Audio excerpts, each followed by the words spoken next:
Sales of previously owned homes jumped last month. They went up 0.8% to nearly 5 million homes sold. It is the biggest gain in over 3 years. David Liniger is chairman and co-founder of the real estate company RE/MAX. Douglas Yearley is the CEO of the home builder Toll Brothers. And also with us, our business and economics correspondent, Rebecca Jarvis. Welcome. Good morning. Good morning. So tell us what is in fact happening and whether you think it is sustainable.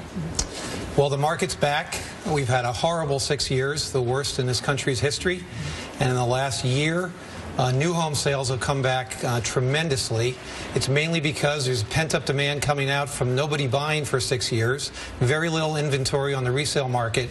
And yes, this feels like the beginning of a long, sustained recovery. And will it have an impact on employment? Absolutely. Every new home that's built leads to a whole bunch of new jobs, not just in building the home, but in the decorators and the landscapers and everything that a new family goes out and buys. So we have a huge impact on the economy. Douglas, are you able to build fast enough to meet the demand for inventory? Well, go ahead, please. Yeah, I built. Oh, sorry. Sorry.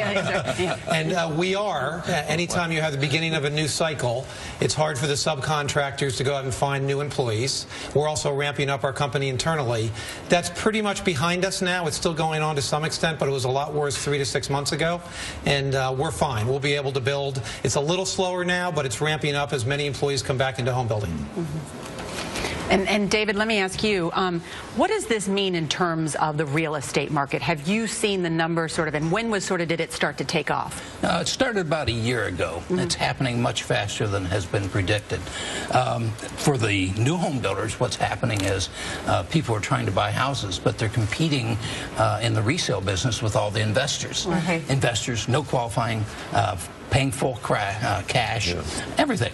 And so what's happening is people are giving up after their third and fourth offer, and they're going and putting a deposit down with a new home builder. And I think that that's one of the issues, one of the caveats to this story, which is about 1/5 of the home purchases in this country right now are coming from investors. That's people who are buying in all-cash deals who will eventually be putting those homes back out on the market.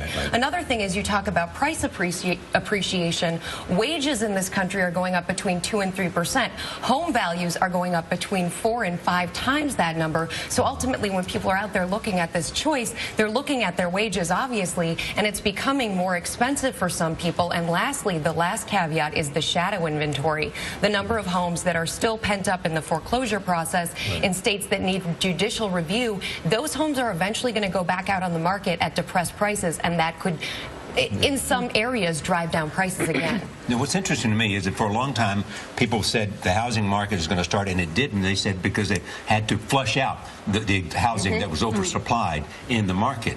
And now you're saying it's come back faster than you imagined. What's the Well, the problem square that? Now the problem is there's not enough inventory in the right price ranges.